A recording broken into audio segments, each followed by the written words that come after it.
बिस्मिल्लाहिर्रहमानिर्रहीम। अस्सलाम वालेकुम नाज़रीन, उम्मीद है आप सब लोग खैर खैरियत से होंगे। 18 जहाज़ों पे 1000 सऊदी ऑफिशल्स इस वक्त मोहम्मद बिन सलमान के साथ अमेरिका पहुंच चुके हैं और अमेरिका में डोनाल्ड ट्रंप उनका गैर मामूली इस्तकबाल। आखिर ऐसा क्या होने जा रहा है? चाहे न्यूक्लियर डील हो, चाहे असले के हवाले से डील हो, चाहे इसराइल को तस्लीम करने के हवाले से हो, बहुत सी ऐसी चीज़ें हैं जो कि मोहम्मद बिन सलमान और ट्रंप के दरमियान होने जा रही हैं। और पिछले 2 हफ्ते से इस वक्त क्या चल रहा था सऊदी ऑफिशल्स और अमेरिकन के दरमियान, किन किन चीज़ों पे एग्री हो चुके हैं, किन किन चीज़ों के ऊपर अभी तक डेडलॉक जारी है। बहुत ही एक्सक्लूसिव इंफॉर्मेशन आपके सामने रखूंगा। इसके साथ ही आपको पता है कि बैनुल-अक़वामी फोर्स तैनाती के हवाले से सलामती कौंसिल की करारदाद पास हो चुकी है, जिसका मकसद वहां पे अमन फोर्स को कायम करना है। अब इस हवाले से कहा जा रहा है कि हमास ने इसकी मुखालफत कर दी है, जबकि चीन और रूस ने वोट नहीं डाला। तो यहाँ पे मैं आपको बता दूं कि बहुत से लोग बहुत सी पेशन गोइयाँ कर रहे हैं। जाहिर सी बात है, पाकिस्तान का अपना इस हवाले से स्टांस है और इसी स्टांस के दरमियान बहुत सी अफवाहें सामने आ रही हैं कि किस तरीके से वज़ीर आज़म शहबाज शरीफ के एडवाइज़र इसराइली टूरिज्म इंडस्ट्री के डीजी से मिले हैं। इसके बाद और इसके साथ ही डैनियल रोजन, जो कि Jews Congress, American Jews Congress के प्रेसिडेंट हैं, उनकी पुरानी मुलाकात शहबाज शरीफ के साथ कोर्ट की जा रही है। आखिर ऐसा क्या होने जा रहा है और अब पाकिस्तान अमेरिका के लिए कितना अहम हो चुका है, इस हवाले से भी बात करूंगा। लेकिन एक चीज़ मैं आपको बता दूं कि पाकिस्तान के वज़ीर दिफा ने ये क्लियरली कह दिया था, बल्कि पाकिस्तान की कई सरकारी ज़राए ने भी ये कहा था कि पाकिस्तान की पीस कीपिंग फ़ौज जो है वो दुनिया के कई ममालिक में मौजूद है। अगर ये मामला यूएन के थ्रू होता है तो यकीनी तौर पे पाकिस्तान की फ़ौज जाएगी, लेकिन अभी तक इस हवाले से कोई भी सरकारी मौक़िफ़ हमारे सामने नहीं आया। लेकिन पाकिस्तान ने इसके हक़ में वोट दिया है, तो आप अंदाज़ा लगा सकते हैं कि क्या होने जा रहा है। लेकिन दूसरी तरफ हम ये देख रहे हैं कि वो मोहम्मद बिन सलमान जो 2018 में अमेरिका का दौरा करते हैं और वहाँ पे बड़े बड़े बिजनेसेस के सीईओज़ के साथ मुलाकातें करते हैं, मीटिंग करते हैं और एक रोशन ख्याल सऊदी अरब के लिए एक बिजनेस प्लान वहाँ पे रखते हैं।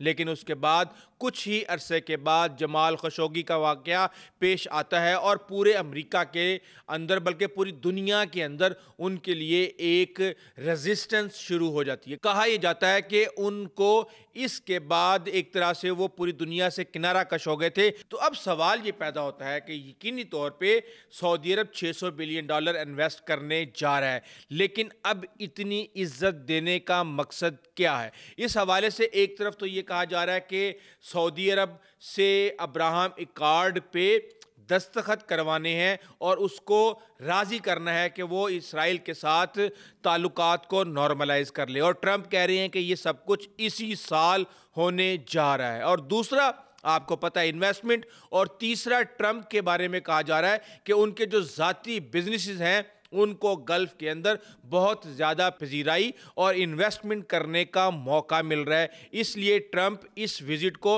इंतहाई अहम समझते हैं। लेकिन इस वक्त जो हकीकत हमारे सामने आ रही है कि मोहम्मद बिन सलमान अमेरिका में ट्रंप के साथ क्या डील करने जा रहे हैं। सबसे पहली बात जो कि इस वक्त टॉप ऑफ द लाइन है वो ये है कि डिफेंस डील जिस तरह एक कतर के साथ की गई कि कतर पर हमला अमरीकी मुफादात और उसकी सालमियत पर हमला तस्वुर किया जाएगा। अब कहा यह जा रहा है कि सऊदी अरब भी चाहता है कि कुछ इसी तरह का एग्रीमेंट उनके साथ कर लिया जाए। अब यहाँ पे दो चीज़ें हैं, ये दो तरीके से हो सकता है। एक, ये कांग्रेस की अप्रूवल से हो सकता है और दूसरा ये एग्जेक्टिव ऑर्डर से। जबकि एग्जेक्टिव ऑर्डर का मैं आपको बता दूं कि वो किसी भी वक्त रिवोक हो सकता है। हम माजी में देख चुके हैं कि किस तरह ट्रंप ने अपनी पहली टर्म के अंदर मोहम्मद बिन सलमान की आवभगत की, लेकिन उसके बाद बाइडन ने किस तरह जो CIA की असेसमेंट रिपोर्ट थी जमाल खशोगी के ऊपर, उस तक को लीक कर दिया, जिसमें ये लिखा हुआ था कि मोहम्मद बिन सलमान इस वाक़े के अंदर मुलविस हैं। लेकिन उसके बाद फिर जब जंग शुरू हुई यूक्रेन और रशिया की, तो आपको पता है कि एनर्जी की कीमतें कहीं से कहीं पहुंचना शुरू हो गई और अमेरिका को उस वक्त सऊदी अरब की ज़रूरत थी कीमतों को कम करने के लिए, तो हमने देखा कि वही बाइडन जो हैं वो सऊदी अरब का दौरा कर रहे थे। इस वक्त मोहम्मद बिन सुलमान ना सिर्फ अपने इक़्तिदार को मजबूत कर चुके हैं, बल्कि उनका तशख़्ख़ुस और उनका इक़्तिदार पे कंट्रोल और उनका दुनिया भर के अंदर इमेज बिल्कुल तब्दील हो चुका है और वो एक पॉजिटिव साइड पे है। लेकिन इसके साथ ही हम ये देख रहे हैं कि वहाँ पे AI चिप्स की बात हो रही है, और वो चिप्स जो कि एनवीडिया बनाती है, जिस पे चाइना के साथ एक बड़ा फड्डा चल रहा है, और कहा जाता है कि एडवांस्ड ब्लैकवेल चिप्स जो कि तकरीबन $70,000 की, तकरीबन पाकिस्तानी $2.25 करोड़ बनता है, उतने की एक चिप आती है, और सऊदी अरब अमेरिका से वो ख़रीदना चाहता है, और उसके ऊपर डील भी हो गई थी, एग्रीमेंट भी हो गया था, लेकिन उसको फिर रोक दिया गया सिर्फ ये कह के कि जो टेक्नोलॉजी है वो चोरी हो सकती है, चाइना चोरी कर सकता है। इसके साथ ही हम ये देख रहे हैं कि सऊदी अरब के अंदर $5 बिलियन का एक डाटा सेंटर बनाने जा रहे हैं, जो कि यकीनी तौर पे अमेरिकी टेक्नोलॉजी से बनेगा, और AI पावर्ड ड्रोन्स, जिनके अंदर आप कह सकते हैं कि MQ-9 रीपर ड्रोन्स हैं, और इसके साथ ही V-BET ड्रोन्स हैं जो कि यूक्रेन के अंदर भी इस्तेमाल किए गए, जो वर्टिकल टेक ऑफ करते हैं, एयर टू एयर और एयर टू सरफेस हिट करने की काबिलियत रखते हैं। और हम ये देख रहे हैं कि इसके साथ ही न्यूक्लियर वेपन्स जो हैं वो सऊदी अरब के अंदर स्टेशन करने की बात की जा रही है। बड़े ही इंटरेस्टिंग फैक्ट्स आ रहे हैं इस हवाले से, मैं आपको बताता हूं। तो उसके साथ ही कहा यह जा रहा है कि जनाब $142 बिलियन के वेपन्स जो हैं वो सऊदी अरब अमेरिका से परचेज करेगा, जिनमें 48 F-35 तैयारे भी शामिल हैं। अब यहाँ पे फिर वही मामला आ जाता है कि आपको पता है कि अब्राहम अकॉर्ड UAE ने किया था, लेकिन उसको F-35 डिलीवर नहीं किए गए, क्योंकि उनको ये कहा गया कि इनके ताल्लुकात चाइना के साथ भी बहुत अच्छे हैं और F-35 की टेक्नोलॉजी चाइना चोरी कर लेगा। अब हम ये देख रहे हैं कि ये सारी चीज़ें चल रही हैं, उसके बावजूद ट्रंप ने क्लियरली कह दिया कि हम सऊदी अरब को F-35 देंगे। क्यों देंगे? ट्रंप उसके बदले में क्या हासिल करना चाहते हैं, जब आप जानेंगे तो हैरान रह जाएंगे। अच्छा, इसके साथ ही हम ये देख रहे हैं कि सऊदी अरब ने इससे पहले माजी में बहुत धोखा खाया है। आपको पता है कि सऊदी अरब के पास F-15 तैयारे हैं, और यही तैयारे इसराइल के पास भी हैं। जब ये दिए गए सऊदी अरब को, तो उसके रडार्स की रेंज को कम कर दिया गया, उसकी क्वालिटी को कम कर दिया गया, उसमें मिसाइल समेत दीगर चीज़ें जो हैं उनकी इंटीग्रेशन को कम रखा गया, सिर्फ और सिर्फ इसराइल को खुश करने के लिए। तो क्या सऊदी अरब आज अमेरिका पे भरोसा कर सकता है? ये एक अहम सवाल है। तो उसके लिए हमने ये देखा कि वजीर दिफा सऊदी अरब के, जो कि मोहम्मद बिन सुलमान के छोटे भाई हैं, खालिद बिन सुलमान, वो वहाँ पे मौजूद थे पिछले एक हफ्ते से, और उसके साथ ही जो सिक्योरिटी एडवाइज़र हैं मुसाद अल एबू, वो भी वहाँ पे मौजूद थे, और बहुत सी चीज़ें कहा यह जा रहा है कि इस हवाले से तय हो चुकी हैं। अब ट्रंप ये कहते हैं कि ये साल ख़त्म होने से पहले सऊदी अरब इसराइल को तस्लीम कर लेगा। यहाँ पे एक बड़ा सवाल उठता है कि इससे पहले ट्रंप ने दौरा किया सऊदी अरब का, और वो इस एजेंडे को टॉप पे रखना चाहते थे, लेकिन सऊदी अरब इसमें कामयाब हो गया कि वो किसी भी तरीके से ये जो नॉर्मलाइजेशन की बातें हैं ये एजेंडे के अंदर शामिल ना हो। और फिर वही हुआ कि अब्राहम अकॉर्ड के ऊपर ट्रंप ने सऊदी अरब के अंदर कोई भी बात नहीं की, लेकिन आज सऊदी अरब के लिए सूरत-ए-हाल वहीं खड़ी है, लेकिन ट्रंप इस वक्त कुछ ना कुछ कर गुजरने के लिए तुले बैठे हैं।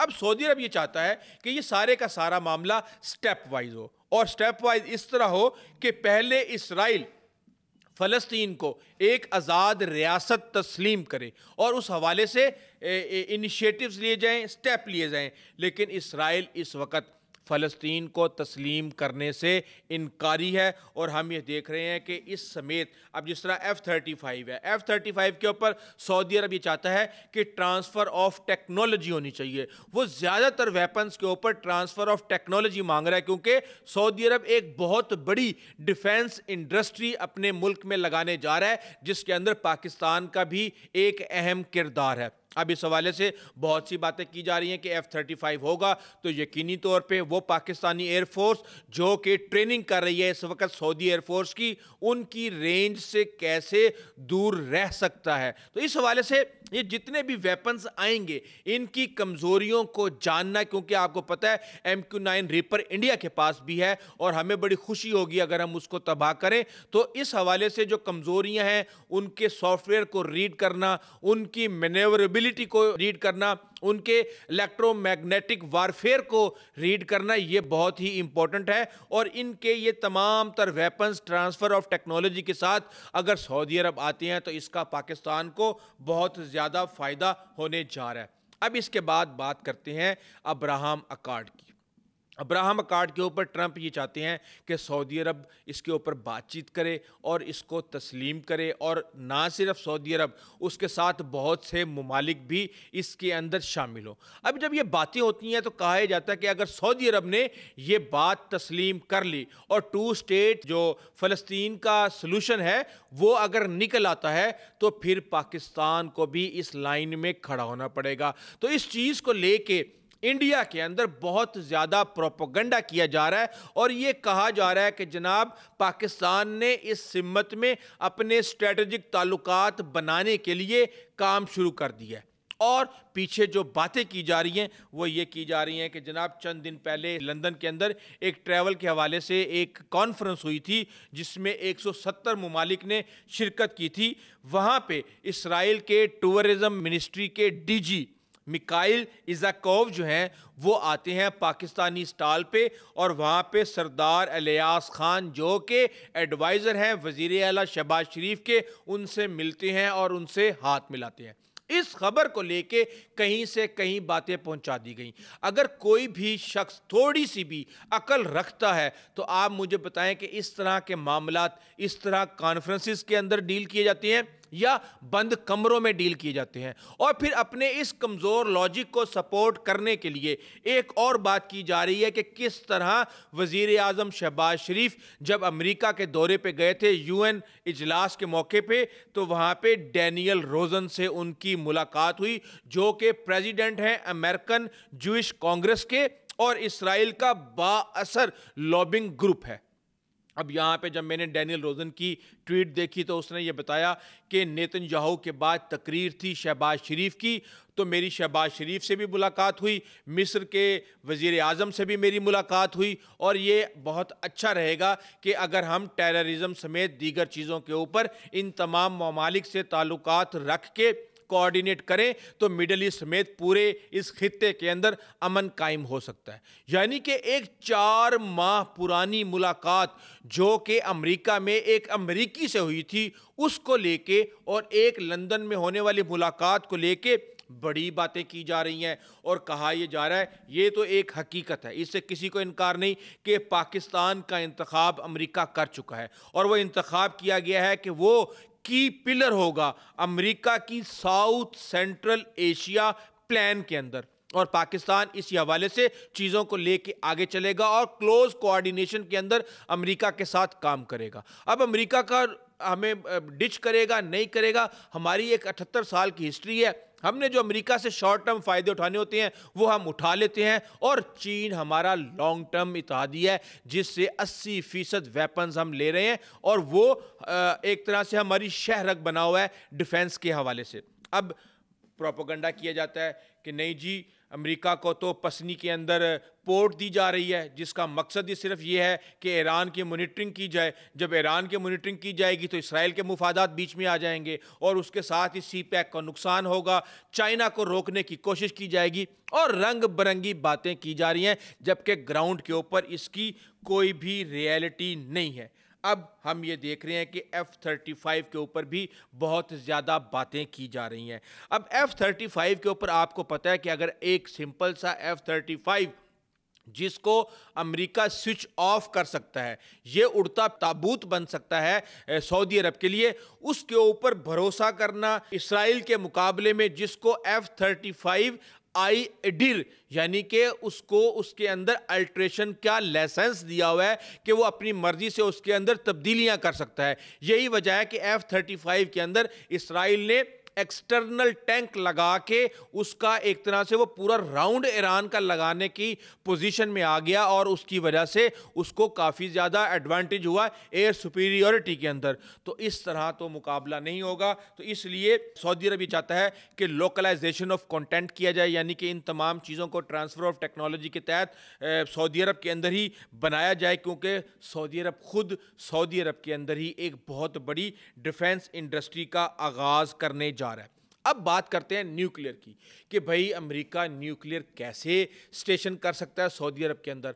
और सऊदी अरब ये कह रहा है कि भाई मेरे पास ख़जाना है यूरेनियम का और मैं अब उसको इनरिच करना चाहता हूँ, या तो आप अपनी एक न्यूक्लियर टेक्नोलॉजी दें। और इस हवाले से हमने ये देखा है कि जो एनर्जी के सेक्रेटरी हैं अमेरिका के, उन्होंने इस साल के शुरू में सऊदी अरब का दौरा किया है और एक प्रॉपर सारी होमवर्क इसके ऊपर हो चुका है कि किस तरह सिविल वर्क के लिए न्यूक्लियर टेक्नोलॉजी ट्रांसफ़र की जाएगी अमेरिकन सऊदी अरब को। तो इसके ऊपर सऊदी अरब के पास एक तो ऑप्शन ये है कि वो इस यूरेनियम को खुद इनरिच करे या फिर इस यूरेनियम को एक्सपोर्ट करे, जबकि वहाँ पे जितने भी डिफेंस एनालिस्ट हैं सऊदी अरब के, वो ये कह रहे हैं कि ये हमारे प्राइड का मसला है और अगर हम ये काम खुद करेंगे तो इससे एक अलग इंप्रेशन जाएगा।